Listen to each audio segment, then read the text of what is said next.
예, 안녕하세요. 네, 안녕하십니까. 오늘은 면접에 대해서 몇 가지 질문을 하도록 할게요. 예, 알겠습니다. 예, 면접은 언제부터 준비하셨나요?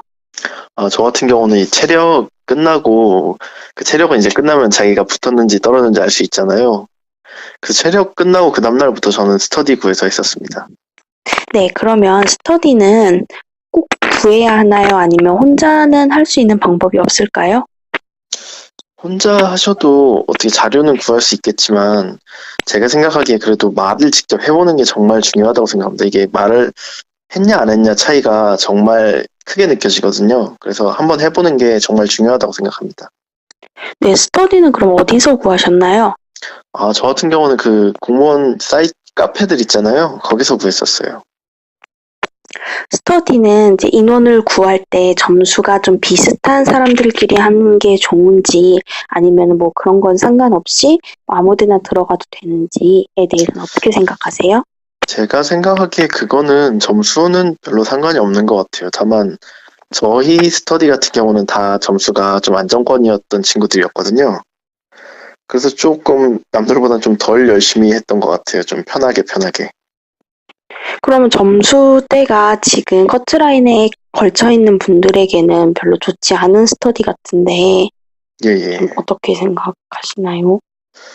근데 제 생각엔 그렇게 편하게 했기 때문에 더 성과가 나오지 않았나 싶어요. 그럼 스터디에서 구체적으로 그래도 무엇을 하셨는지 좀 얘기를 해주세요. 저희는 이제 서로 자료를 조사해 와갖고 그날 서로 주제를 몇 개 정해놓고 자료를 조사해 와서 5분 스피치를 하고 뭐 발표를 하고 했었어요. 그 주제들 중에 생각나는 것이 있으신가요? 저희 같은 경우는 이제 그 교정기관 과미라 그 헌법재판소에서 그 판례가 나왔었거든요. 그래서 교정기관 과미라에 대해서 많이 토론했었던 것 같아요. 또 다른 거 기억나시는 거 있나요? 또 다른 건 이제 4차 산업 이런 쪽이랑 연관돼서 그런 게 어떤 게 있을지 이런 거에 대해서 토론을 많이 했었던 것 같아요. 교정직은 이제 특수직렬인데 교정직에 딱 적합한 그런 스터디를 해야 하는지 아니면은 일반적으로 구급에 통용되는 그런 면접 스터디를 준비해야 하는지도 좀 조언을 해주세요. 사실 같은 직렬끼리 모여서 하는 게 훨씬 좋다고 생각은 해요. 왜냐면은 다른 직렬이랑은 조금 주제가 다르기 때문에 같은 교정직끼리 할 수 있으면 가장 좋고 그게 안 된다면은 일반 직렬이랑 같이 해도 일단 말을 해보는 게 중요하거든요. 그래서 말을 해보는 것 자체에 의의를 둔다면 그것도 나쁘진 않다고 생각이 들어요. 근데 만약에 스터디를 특히 교정직 스터디를 구하기 힘드신 분들은 그냥 구급 스터디를 해도 뭐 나쁘지는 않다 이런 생각이신 거네요. 예. 면접 스터디를 하실 때 뭐 한 주에 몇 번씩 하셨는지 얼마 정도의 기간으로 하셨는지 저희는 일주일에 이 2번씩 했었어요. 막 너무 자주 하면 사실 좋지도 않고 너무 많이 만나게 되면 또 서로 친해지거든요. 그러면 1시간을 스터디한다 쳤을 때 40분을 그냥 딴소리하고 떠들다가 끝나게 되더라고요. 그래서 너무 자주 하는 것보단 일주일에 한두 번 하는 게 제일 좋은 것 같아요. 스터디 시간은 어느 정도 되셨나요? 저희는 한 2시간 정도 했었던 것 같아요. 그럼 2시간 정도 서로 자료 조사해온 거 발표하고 또 다른 건 무엇을 하셨나요? 그러니까 저희는 서로 이렇게 자료도 공유하고 그랬거든요. 서로 조사해오고 학원도 다니는 친구들도 있었어요. 그래서 그 친구들 자료를 받고 제가 모은 자료들도 주고 막 이렇게 서로 공유하고 서로 이렇게 발표하면 좋겠다 이렇게 아이디어도 나누고 그런 걸 꽤 많이 했었던 것 같아요. 네, 그럼 스터디 주제를 스터디원들끼리 정했다고 하셨는데 뭐 기준이랄 게 있었나요? 그 정하는 기준이요. 그러니까 저희는 그동안 기출됐던 면접 문제들 있잖아요. 그런 것도 했었고 저희가 생각하는 예상 문제들 그리고 그 전해에 교정에 관해서 이슈가 됐었던 문제들 있잖아요. 그런 걸 주제로 했었습니다. 네, 그러면 올해의 교정 이슈는 뭐가 있을까요? 제가 생각하기에는 항상 매년 이슈가 되는 거지만 수용자에 관한 인권 문제가 크지 않나라 생각을 합니다. 특히 자살 같은 경우가 많이 요즘 부각되고 있는데 자살에 관련해서 대처법이나 뭐 방지하는 방법 이런 것들을 좀 주제로 토론해 보셨으면 좋겠습니다. 교도관이 되었을 때 그런 사건을 접했을 때 어떠한 태도를 보일 것인가에 대해서 조금 더 구체적으로 생각을 하면 좋겠네요. 예, 그렇습니다. 그러면 또 다른 주제, 뭐 생각나시는 거 있을까요? 제가 생각하기에 항상 문제가 되는 것들이지만 교정기간이 과밀화되는 것에 대해서는 항상 면접 볼 준비를 하고 계시는 게 좋을 것 같습니다. 그리고 특히 교정직 9급 공무원 면접에서 가장 중요하게 생각해야 될 점이나 주의해야 될 사항에 대해서 한 2가지 정도 말씀해 주세요. 항상 면접이라는 게 자기 자신이 흔들리면 안 된다고 생각이 듭니다. 자기 자신이 흔들리면 자기가 했던 말을 번복하게 되고 그렇게 되면 자신감이 없어 보이고 그 면접관한테 좋은 인상을 심어주기가 힘들다고 생각합니다. 그래서 항상 자기 자신의 중심을 잡고 면접에 임하는 게 가장 중요한 자세라고 생각합니다. 중심이라고 하면 어떤 걸 말하는 건지. 그 면접을 하시면 그 팩트 체크라고 해야 되나요? 그러면 그것을 되게 면접관 분들이 많이 하세요. 그러니까 이게 사실이었는지, 그러니까 이 앞에 있던 얘기를 뒤에 가서 또 이렇게 뒤집어서 물어보고 이런 식이죠. 일종의 압박 면접인가요? 예. 혹시 본인이 받았던 질문은 어떤 거였나요? 저 같은 경우는 제가 과거에 있던 일들을 되게 디테일하게 물어보셨어요. 구체적으로 어떤 거죠? 제가 뭐 경비업체에서 잠깐 일을 했었는데 그때 얘기에 대해서 되게 세세하게 물어보셨습니다. 그 세세하게 물어보실 때 약간의 뭐 태도나 뭐 이렇게 위압적이라거나 그런 분위기일까요? 그런 분위기는 전혀 아니었어요. 되게 부드러운 분위기였는데 다만 디테일하게 물어보셨습니다. 그럼 면접을 볼 때 그 분위기에 대해서도 좀 많이 궁금해 하시는데, 이거는 면접관마다 다른 건지, 아니면 전반적으로 이제 동기들에게 얘기를 들었을 때 그런 분위기가 있는 건지도 궁금합니다. 사실 이게 정말 중요한데 딱 들어가자마자 제가 느낀 건 면접관 분들이 나를 떨어뜨리려고 면접을 보시는 게 아니구나 라는 생각이 제일 처음 들었어요. 되게 편안하게 해주십니다.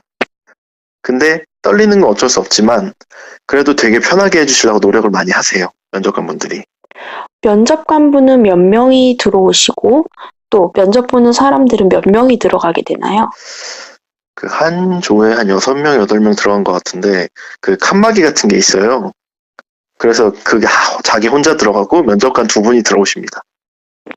혹시 옆방이나 혹시 칸막이가 있는 방이 아니라 이제 파티션으로 구분된 곳들이라 뭐 시끄럽거나 그러진 않나요?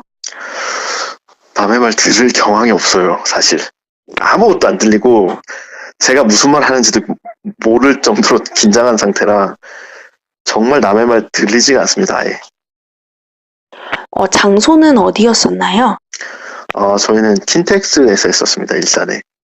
킨텍스라고 하면 가까이 사는 분들은 좋겠지만 멀리 사는 분들 같은 경우에는 미리 가서 근처에 가서 숙박을 하는 것이 나은지.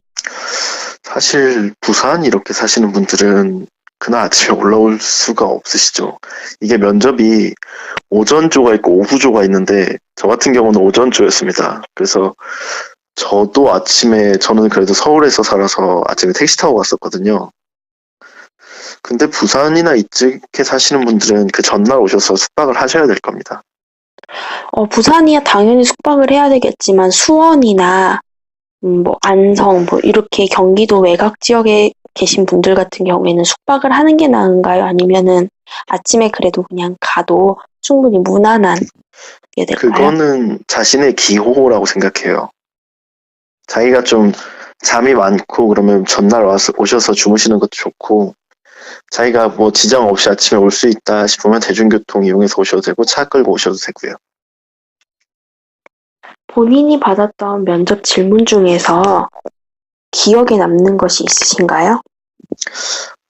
저 같은 경우는 사실 막 세세한 면접 내용은 기억이 안 나는데, 그 어떤 거를 물어보시고, 거기에다 계속 살을 붙이시면서, 이래도 이럴 겁니까? 이래도 이럴 겁니까? 이런 식의 면접을 했었어요. 그때 가장 자기 그 소신을 굽히지 않는 게 가장 중요한 것 같아요. 소신을 굽히지 않는다는 뜻이 무슨 뜻인가요? 그러니까 예를 들어서 뭐 상사의 부당한 지시가 있었을 때, 나는 안 하겠다. 이렇게 대답을 했잖아요. 그럴 때 나중에, 이래도 이럴 겁니까? 이래도 이럴 겁니까? 그러면 저는 해야 할 것 같습니다. 이렇게 자기 말을 바꿔버리면 그것만큼 되게 마이너스 되는 게 없다고 들었어요. 그러니까 어느 정도 자기가 그래서 아까 처음에 말씀드린 중심을 잡으라는 게 그런 맥락이라고 생각하시면 될 것 같아요. 면접관님들은 혹시 어떤 분들이 들어오셨나요? 제가 봤을 때 한 분은 그 교정직렬 5급 교정관이셨고, 한 분은 타직렬이셨어요. 두 분 다 교정직 공무원인 분들이 들어오신 건 아니네요. 예, 전 아니었어요. 마지막으로 면접에 대해서 한 말씀 해주신다면? 가장 중요한 건 사실 아까 그건 것 같아요. 자기가 했던 말을 번복하지 않는 거. 자기가 했던 말이 진짜 막 너무 잘못된 게 아니다 싶으면 그냥 그걸 꾸준히 밀고 나가는 게 가장 중요한 것 같아요. 면접관들이 이렇게 흔들라고 질문을 했을 때 자기 그 대답이 바뀌어버리면 면접관 입장에서는 얘 뭐지? 이런 생각하실 것 같거든요. 그래서 그런 거 가장 중요할 것 같고요. 그리고 사실 저희가 교정직렬이고 제복을 입는 공무원이기 때문에 어느 정도 조직엔 상명하복이란 게 있어요. 그래서 너무 튀는 답변을 하게 되면 사실 뭐 좋아하시는 면접관들도 있겠지만 싫어하시는 면접관들도 있으실 수 있거든요. 정말 자기가 우수를 받아야 된다 이러면 어느 정도 튀는 답변이 필요할 수도 있어요. 근데 자기가 보통만 받아도 된다 싶으면 너무 튀는 답변은 좀 피하시는 게 좋다고 생각해요. 그리고 마지막으로 정말 면접장에 들어가면 면접관 분들마다 다르겠지만 저의 경우에는 면접관 분들이 정말 편하게 해주셨거든요. 좀 긴장 풀게. 그리고 저희 직렬은 체력에서 많이 떨어져요. 생각보다 면접 경쟁률이 높지 않아요. 그래서 최대한 떨지 않고 자연스럽게 떨지 않는 게 가장 중요한 것 같아요. 뭐 청심환을 드시든지 뭐 기도를 하시든지 어떤 방법을 하시든 떨지 않고 편하게 하실 수 있다고 생각이 들어요. 면접관 분들이 딱 면접을 보게 되면 느끼는 게 이 사람들이 나를 떨어뜨리려고 지금 면접을 보고 있는 게 아니구나라는 생각이 제일 처음에 들어요. 면접을 보시면. 그러니까 정말 편하게 말씀하셔도 돼요. 근데 지금 안 해보셨기 때문에 아마 엄청 긴장되실 거예요. 근데 들어가 보시면 제가 지금 하는 말씀을 이제 깨달으실 거예요. 그래서 이런 말 했구나라는 걸. 그러니까 다들 면접 잘 보시고 후배님으로 뵀으면 좋겠습니다.